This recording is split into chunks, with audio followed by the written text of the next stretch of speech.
Hello everyone. Today I am going to be taking one of a lesson from grade 9 English First Language. The name of the lesson is The Portrait of a Lady, written by Khushwant Singh. Khushwant Singh was born in the year 1915 and died in the year 2014. Like you know that he was born before independence, he has contributed much to our nation. He was an Indian author, lawyer, diplomat, journalist and also a politician. His experience in the 1947 partition in India has inspired him to write Train to Pakistan in 1956, made into a film in 1998, a must-watch, which became his most well-known novel. Here in this chapter, we are going to be learning about the bond, the relationship, or you can rather say the memories that Khushwant Singh from his personal life has shared with us. Before moving ahead to the story of the lesson, let's understand a few new words and their meanings. Mantelpiece, a structure of wood, marble or stone above a fireplace. Here you can see in the picture, this is called as the mantelpiece. Don't put cards on the mantelpiece, above the fire or anywhere near a direct source of heat. The next word is hobble. Walk in an awkward way, typically because of pain from an injury, or even the old people hobble because their bones do not have enough strength. Her foot swelled during the night, making it hard for her to walk, so it was more of a hobble. The next word is puckered, contract into wrinkles or small folds. Here I have given you a picture of an old woman where her face is completely wrinkled. But puckered you can also do with an expression. When you close your eyes tight, there are wrinkles at the side. That is also called puckered. When you want to kiss or pout for a picture, then also you get wrinkles. That is also called as puckered. Her hair was wind blown about her face and deep creases were on her forehead, where her brow was puckered with anger. Here it is saying in a sentence that the hair were flown all over her face because of the wind, and of the anger she closed her eyes tight and her eyebrows puckered in anger. The next word is monotonous. Monotonous is dull, boring and repetitious. Coupled with the fact that the work I have done lately is repetitive, monotonous data entry. So, a person here is saying that the data entry process for him has become a monotonous job, a boring job. The next word is chorus. Chorus, we all know what chorus is because we do that in our school every morning. We pray, we sing national anthem all in chorus, song which is repeated after each verse. Tom sang the verses and everybody joined in chorus. The next word, stale, not fresh. So, not fresh means it might be stale, which is a day old, or food items which are very old and it has caught with fungus. The air was stale and dusty atmosphere was enough to make all of them hesitant to breathe. We can experience this at times when the garbage trucks pass by. So, the air smells stale. You can't breathe for a few seconds. So, air can also be stale this way. The next word, Veranda. Veranda is a roofed open air gallery or porch attached to the outside of a building. So, these kind of structures or the construction we get to see in villages, which are a beautiful way of spending time in the evening. In summer evenings, we would sit in the veranda and watch the sun go down. So, generally people during their tea time, they wish to sit in the veranda and enjoy the nature, the beauty and people outside. The next word is growling. Growling, making a gruntal sound in the throat. So, generally the dogs, when they are ready to fight, they make this kind of sound. The dog was biting, growling and wagging its tail. So, here we learn new words and their meanings. Going ahead to the story of the lesson, we see on the screen Kushwant Singh's grandmom. This is a story about Kushwant Singh and his grandmother. In this lesson, he shares his memories about how he spent his life along with his grandmother. Beautiful and emotional moments are encapsulated in this lesson. The writer recalls his grandmother as short, fat and slightly bent. Her hair was silver in color and were scattered on her wrinkled face. Here Kushwant Singh is sharing his memories with his grandmother, with whom he is staying in a village. It is only Kushwant Singh and his grandmother who is staying in a village, and he is trying to portray, or he is trying to share a life that these two, that is Kushwant Singh and his grandmother, have shared. In this lesson, we see two different parts. So, the first part is when they spend their time in a village and how he has beautifully captured all the memories. People in the village told Kushwant Singh that once upon a time your grandmother was beautiful. She was very pretty. But Kushwant Singh finds it hard to believe because he has seen his grandmother old, bent, with silver hair. He has not seen the beautiful version of his grandmother. So, whenever people would tell him that your grandmother was beautiful and she even had a husband, it was very hard for him to believe. And about his grandfather, Kushwant Singh, about his grandfather, all the time he is seen only on a picture on the mantelpiece. The author describes his grandfather's portrait that was hung above the mantelpiece. Now, you remember I taught you mantelpiece just at the beginning of the lesson, where he was wearing a turban with loose fitting clothes and a long beard covering the best part of his chest and looked at least 100 years old. So, here Kushwant Singh is describing his grandfather as he sees in the picture, that he looks as old as 100 years and he is wearing a turban with white loose clothes. So, Punjabis generally they have a significant dressing, like in India everyone has a significant style of dressing. In Punjab they have a significant style of dressing where men wear a turban, they wear a dhoti, kurta, and women wear patyalas and ghagras. So, this way when he is seeing at the portrait, he says that he has seen his grandfather like this, and the best part of his chest, the broad white chest, is covered with the beard. The writer thinks of her as not very pretty, but has a constant beauty.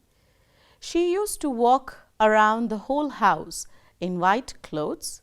She kept her one hand resting on her waist and the other was telling the beads of her rosary. He compares her calm face with the winter landscape. Here the writer is trying to explain or try to describe how his grandmother looked. Grandmother was always wearing white dress. Generally, a few of the tradition, they wear white dresses after the death of the husband. So this is why Khushwant Singh's grandmother as well was wearing a white dress, because her husband was dead. And she was walking around the house, keeping a rosemary in her hand. That means the beads. You can also say a type of the Rudraksh beads. So they chant with those beads turning around. So this is basically kept for the count as well. When he sees her grandmother, she is no less beautiful, but he tries to recollect that how she would look in her younger days when she was very pretty as well. So he thinks that grandmother is having a constant beauty. Whenever someone sees her, they feel very happy, they feel very warmth. So this is how her beauty is. And her face is like the white landscape. And here he is comparing it with the snow, that her hair is as white as snow. During their lengthy stay in the village, she woke him up from the bed early morning. With her morning prayer, she bathed him and dressed him up. She would keep the wooden slate, ink pot and a red pen bundle to carry. After the breakfast, grandmother carried all the stale chapatis for the village dogs. So here, how every morning of Khushwant Singh and his grandmother is that Khushwant Singh's grandmother walks around the whole house chanting and praying, and then she wakes Khushwant Singh up, tells him to get ready and takes him for a bath, and then while bathing Khushwant Singh, she also prays, thinking that okay, while I am constantly praying, he will also memorize it. So Khushwant Singh knows that this is my grandmother's trick for me to memorize the prayers. So after he is dressed, she serves him breakfast, that is chapati and butter, and then everything is ready for Khushwant Singh to carry. The wooden slate, ink pot, red pen. So in olden times, we children would carry slate and a chalk to the school. So now we have all modern technologies, modern equipments, and so olden days were very beautiful, and all these things were ready for Khushwant Singh to carry. And Khushwant Singh's grandmother also carried stale chapatis. Stale chapatis means the chapatis that were made a day before, maybe she would carry it for the village dogs. Both of them headed towards the school, where grandmother spent her time in a temple attached to the school. On the way back home, she used to give the stale chapatis to the street dogs, who followed them growling and fighting with each other for the chapatis. So this was a routine of Khushwant Singh's grandmother, where she would make extra chapatis in the night so that she could carry these chapatis for the street dogs, where she would go the next morning. So next morning, there was a temple attached to the school building itself. So Khushwant Singh would go and learn whatever he was supposed to in the school, and in the meantime, Khushwant Singh's grandmom would go to the temple and pray during that time.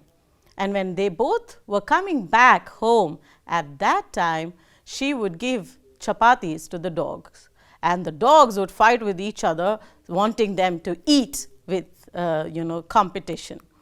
Here comes a turning point in their beautiful life or beautiful relationship, when they were called to live in a city along with the writer's parents, that is Khushwant Singh's parents. So here in this chapter, we are going to see the other face of the life of how Khushwant Singh and his grandmother face. With this, I will be moving ahead with the grammar point mentioned in the lesson. We will be learning about verbs. Verbs are nothing but action words. Action words, here I mean to say that I am teaching. Teaching is an action word. I am standing, action. Sitting, action. So anything that involves an action, the physical movement of the body is action. Verbs are nothing but action words. So in verbs, we are going to be learning about 4 forms of verb. The first form of verb is V1, which is the base or the present form, simple present form. Examples that I have given you is do, sit, write, use, give. Let's sit and have some coffee. This is a simple base form of verb. Let's sit and have some coffee. So, even in verbs, we have past tense, we have past participle, definite past participle, all these. So, the next verb too that we will be learning is a simple past form. This simple past form is, I have taken the same words what we took in V1, so that understanding of the past participles is easy for you. Example, did. In the previous slide, what did we see? We saw do. Sat. The simple present tense of the verb that we learnt in the previous slide was sit. And wrote. Simple present tense is write. Used is past tense, use is present tense. So, like this, in verbs also we have tenses. I did my homework last evening. So, this is simple past form. The next one is V3, past participle form. This is the third form of verb where the examples are done, sat, written, used, given. Anna's uncle had written her a letter. Present participle form, and here the words that I have taken for example is doing, sitting, writing, using, giving. So, here we have understood the same words I have taken with the changes of tenses, so that the understanding for you is better. The example of a sentence is, we all are sitting and watching the Avengers. We are going to construct exercises on V2, that is past perfect form, that is mentioned in your lesson. The tense of a verb tells us the time of an action or when the action has taken place. So, verb we all know that it is an action. So, what is the tense telling us with the verb? It is telling us that when and how and where it is taken action.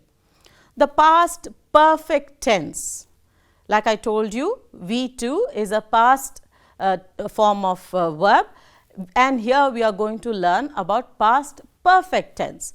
This past perfect tense we are going to construct with had, HAD, had, plus the past participle form. The examples I have given you, they had told my sister about the surprise. That means they are sure, they are confident, which is happened, it is mandate, it is done that way. So, we will say they had told my sister about the surprise. I had taken my dinner before they arrived. So, here I am sure that I have done it.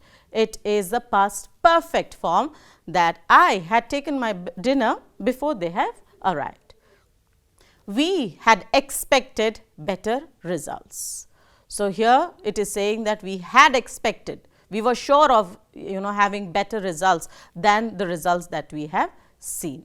So, here we have learnt in the grammar part that what past perfect form is. Past perfect form is compulsory to have had. Now, I am sure that you all have understood how to identify past perfect form of verb. Moving on to the next segment of grammar mentioned in the textbook are prepositions.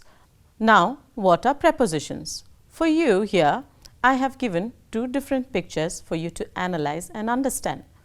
The first one is a cat, and the cat is sitting on the box. It is a preposition of a place. In front of the box, in front of the box, above the box. See, there is a difference on the box and above the box. You will have to understand when you use these words when you are using it as prepositions. The next one is behind the box, then under the box, that means below, underneath the box, and then near the box, not attached to the box, it is near the box, and in between the boxes. So, where is the cat? In between the boxes. Likewise, I have given you an image next to it where you will have to identify where the position of the furniture is. The flowers are on the sideboard. The photo frame is on the wall. The two-seater sofa is behind the dining table. The bed is in the corner of the room. The mouse is on the mat. So, here we have learnt about the prepositions of place. Prepositions come in different types. They come in time, they come in place, they come in movement as well. Preposition of time, we use preposition of time to say when something happened or will happen. So, here we are talking about past tense, present tense and future tense as well. So, prepositions in time will be identified with the most common ones, that are at, in, on. You should come on time. You should come well within time. The next is the preposition of place. We use prepositions of place to say where somebody or something is. Like in the previous slide, we read as to where the cat is: on the box, above the box, under the box, in the same way. Then there is the preposition of movement. We use prepositions of movement to show the direction in which somebody or something is moving. Let's quickly do an exercise which will help you understand the prepositions more in detail. I have here given a paragraph about a person in Germany who loves to travel and enjoy his time over the weekends. I am Peter and I live where? In Germany. So, how do we understand where the preposition? As to the preposition of place, we have to get the answers of where. So, I am Peter, I live in Germany. In summer, I like to travel to Italy. Here in is a preposition again. It is answering a question when. So, here we have finished an answer to where. Now, we are finding an answer to when, the preposition. When, in summer. In summer, I like to travel to Italy because of the weather and people there. Last summer, I took a plane from Munich. Preposition of place. From where? From Munich to Rome. From the airport, we went to our hotel by bus. How did you go? By bus. We stopped at a small restaurant for a quick meal. Where? At a small restaurant. The driver parked the bus behind the restaurant. Where did he park the bus? Behind the restaurant. Nobody could find the bus and the driver. So, we waited outside the restaurant for 1 hour. Where did you wait? Outside the restaurant. For how long? For 1 hour. The driver was walking in a small park near the restaurant, which we did not know. Where was he walking? In a small park. Preposition of place. Where was the park? Near the restaurant. We learnt near the box of the cat, like that, near the restaurant. So, we were very angry with him, but my holidays were great. We sat round campfires and were dancing till the early mornings. So, they are telling about the campfire. Campfire is a fire lit in between and people sit around it and they enjoy their time singing, dancing and playing. With this, we have also learnt about the prepositions of time, place and direction. Now, I quickly have an assignment for you children. I want you to do it with all your efforts by reading the textbook thoroughly. The first question is, briefly describe how Khushwant Singh's grandparents looked. So, here you have to describe how Khushwant Singh's grandmother and grandfather looked. Here you will have to describe in different paragraphs. You should not write everything into one and make it look cluttered. You have to divide it into paragraphs and write it neatly. How was the life of the author and his grandmother in the village? Like I told you that the story is divided into two segments, that is during the stay in village and the stay in the city. In today's chapter, we have learnt about the stay of Khushwant Singh and his grandmother in the village. So, you will have to write about the entire stay in the village, what was their routine, how did they enjoy their life and things like that. And after that, into the grammar part, I want you to pick out at least 5 past perfect form of verbs from this lesson.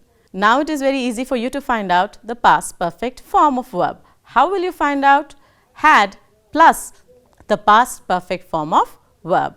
It is much easier for you to do now, and I am definitely waiting for the next class, the next session, where we will be learning about the life and the changes for a good or for a challenge for both Khushwant Singh and his grandmother. Thank you children. You all have a wonderful day.